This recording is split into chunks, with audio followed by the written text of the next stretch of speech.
How do? I'm back again. I'll not keep you. This is going to be a short one. Hopefully shorter than the other short ones that I say when I say I'm not going to keep you. I'm dragging it out already, aren't I? What are you going to do?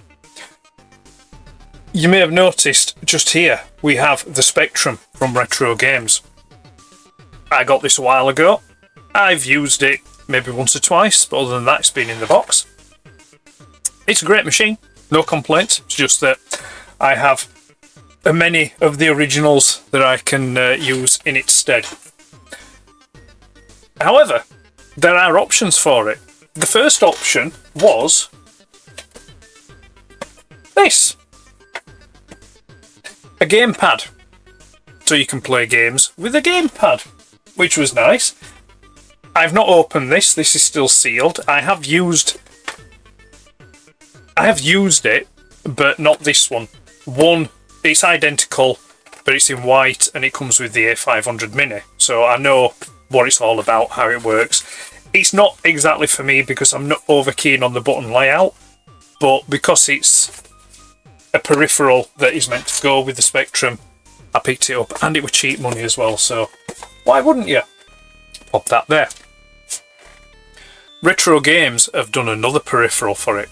This one I was interested in and I will be using, and I'm quite excited about it because I'm just that sad really, and I'm going to show you it now. It's this. Can you see that? I'll bring it closer. It's the QuickShot 2. We're going to get this in front of the camera over there and take a bit of a closer look at it. Let's go, shall we?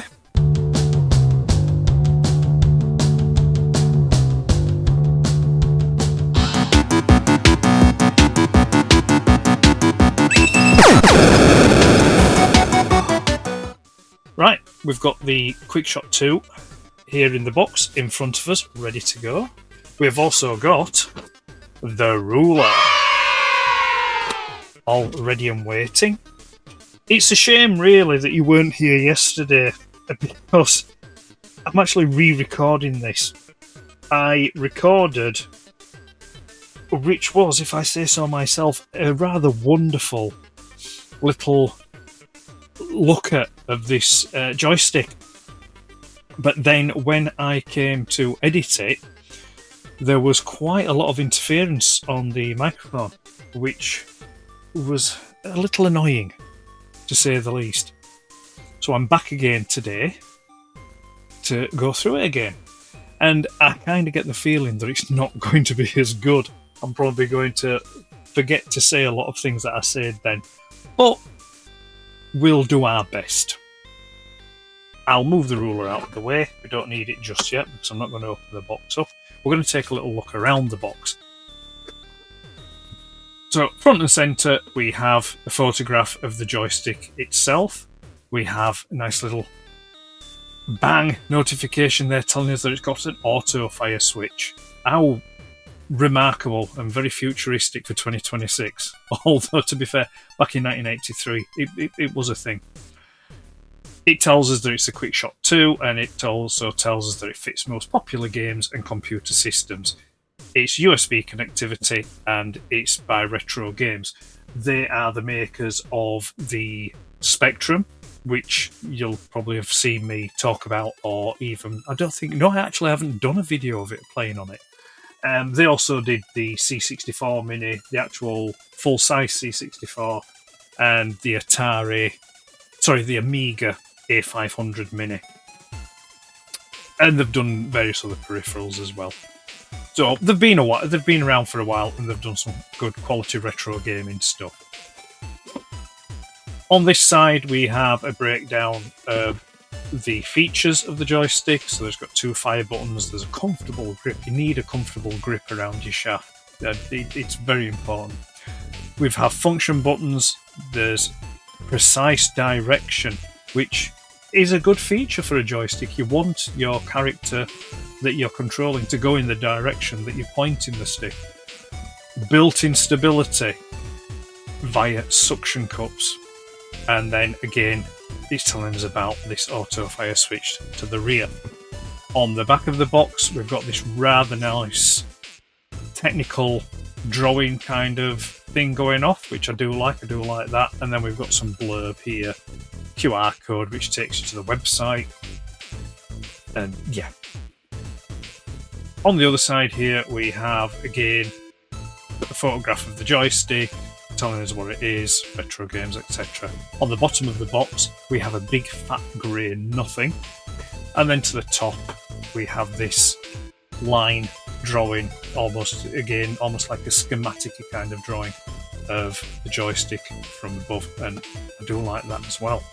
And as you can see there, the tape is already cut because I have already had this out.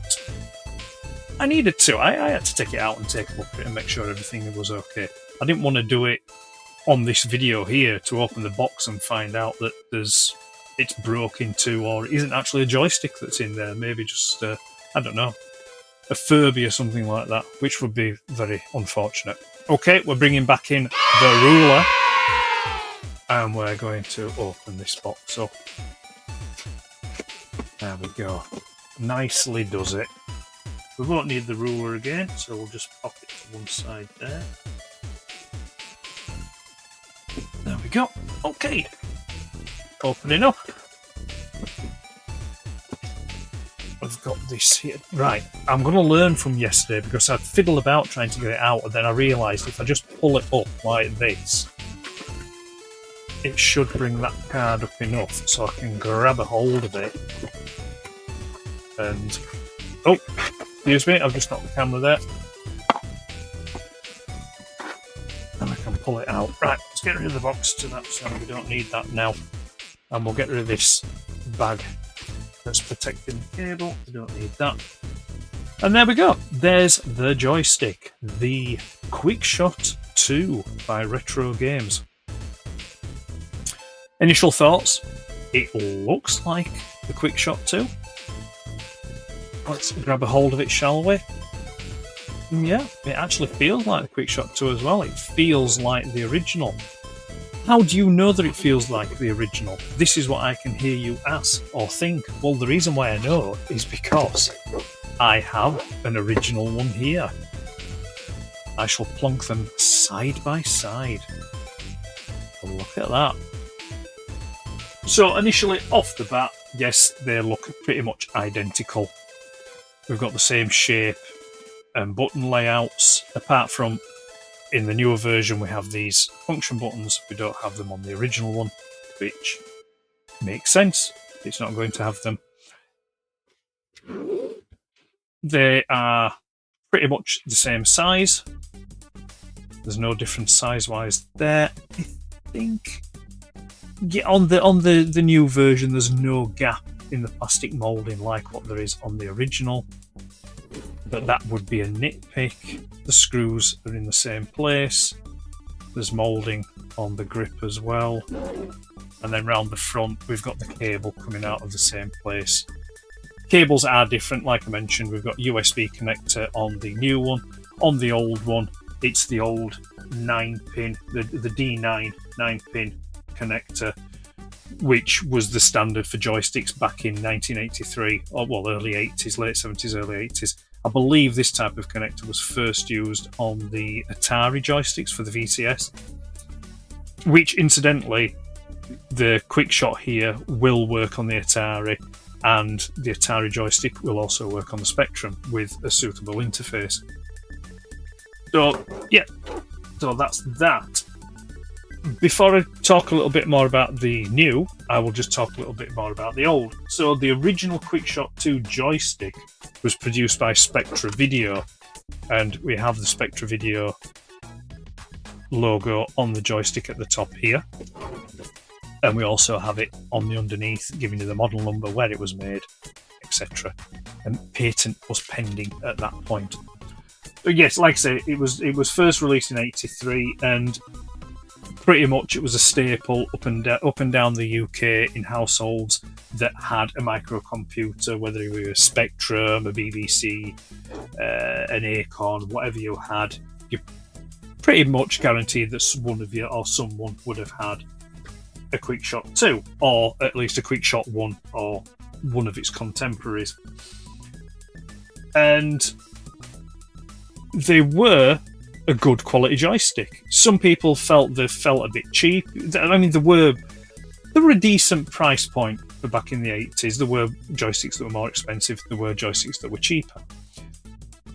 They all shared one thing in common, and that was Daley Thompson's Decathlon. Daley Thompson's Decathlon was a joystick destroyer, and during the early 80s, that period, I think I went through about 4 of these Quickshot 2 joysticks. Not because of any quality issues or anything like that, it was just that one game, Daley Thompson's Decathlon, probably was the culprit, the one responsible for destroying joysticks. Many people, there's 2 different ways that people played that game. Some people will hold the joystick at the base like so and waggle it side to side like that. That's how some people went about it. Other people would actually hold it by the base and check it like that. So either worked as well. That's a good segue really to talking how the joysticks actually work. So on the original here, you had, I'm not going to take it apart. I think if I'm clever enough and I think on, I will put up a picture somewhere on the screen or thereabouts that will show you the inside of the original joystick. But it worked via a cross plate. So it was a circular plate with like prongs sticking out in a cross formation.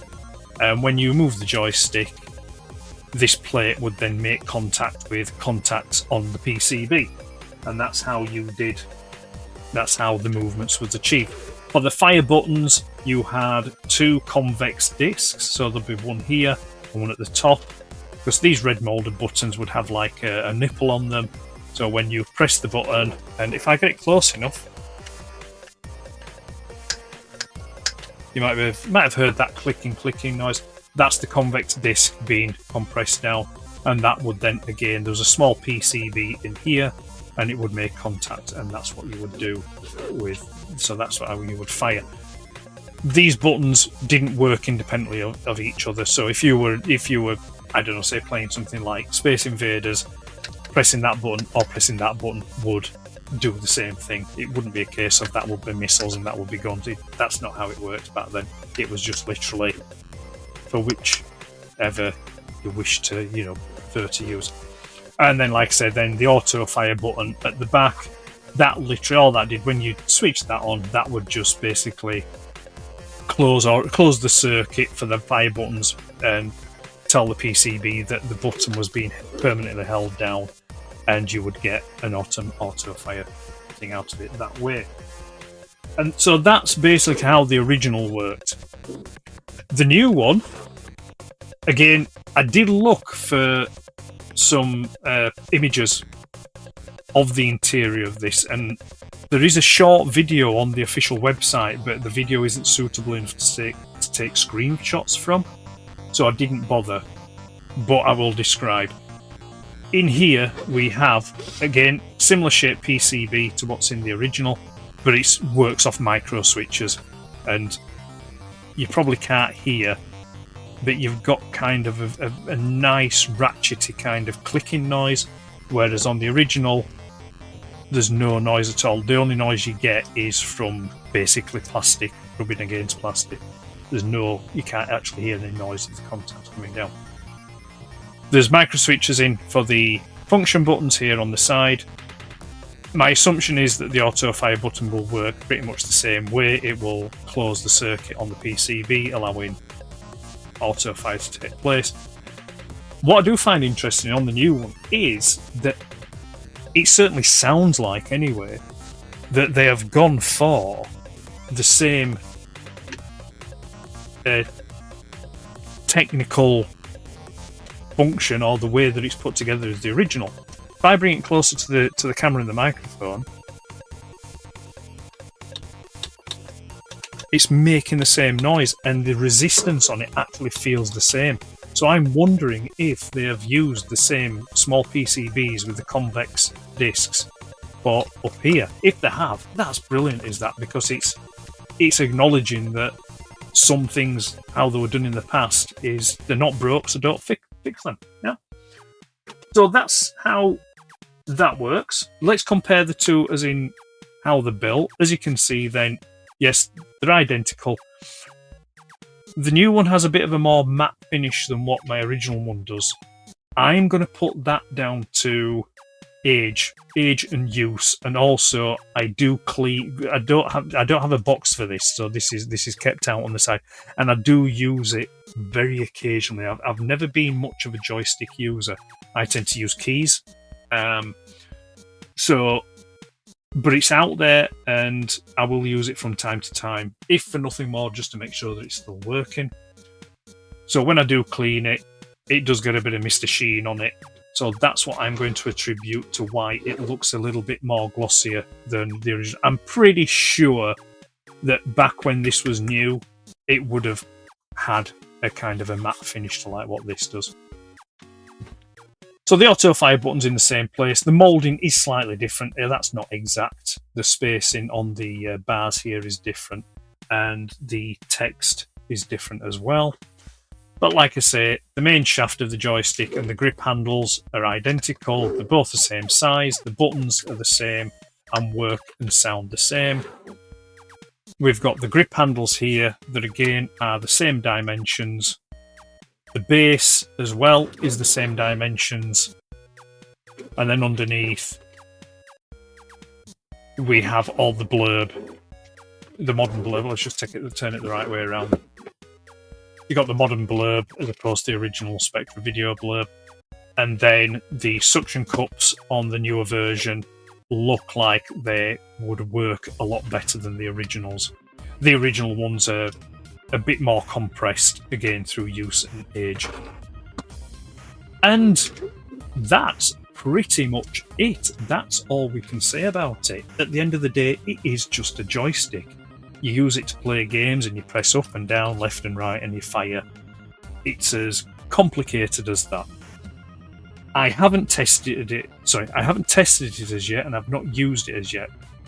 I was thinking about doing it and inserting it in this short video, but I thought, no, I want to try and keep it as short as possible because it's not a review. It was just basically, I'm going to take a look at it and it's something new that's coming.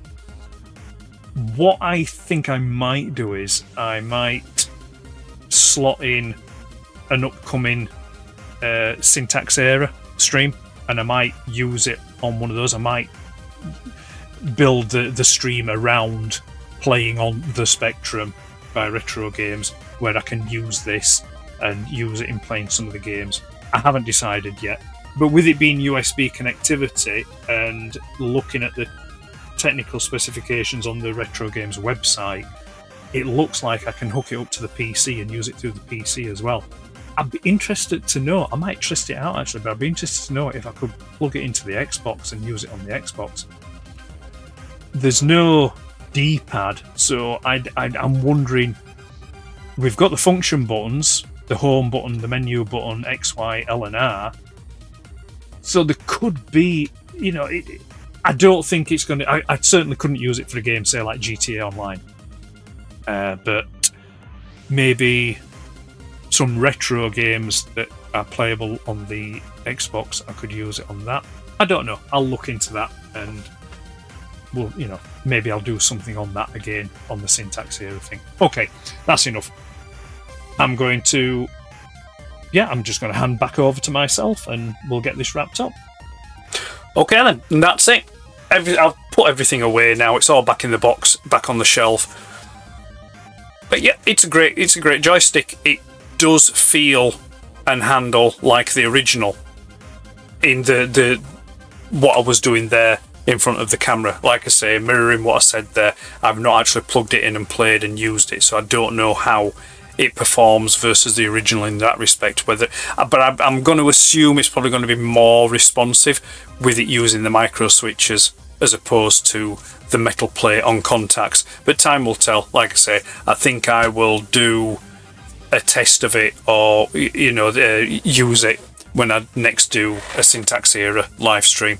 What games I'm going to use it on, I don't know yet, because again, as I mentioned earlier, I tend to prefer using keys over the joystick, but I'm sure I can find one or two. I'm certainly not going to play Daley Thompson's Decathlon. I'm not doing that. I ain't going to destroy the thing just for playing that game. I do have a beta of an old joystick knocking about somewhere that I can use if I want to play that game.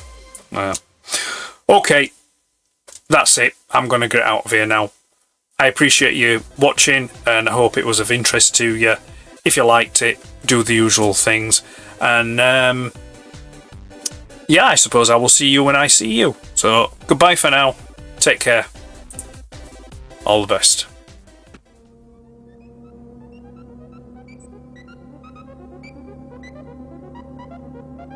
I've got a computer.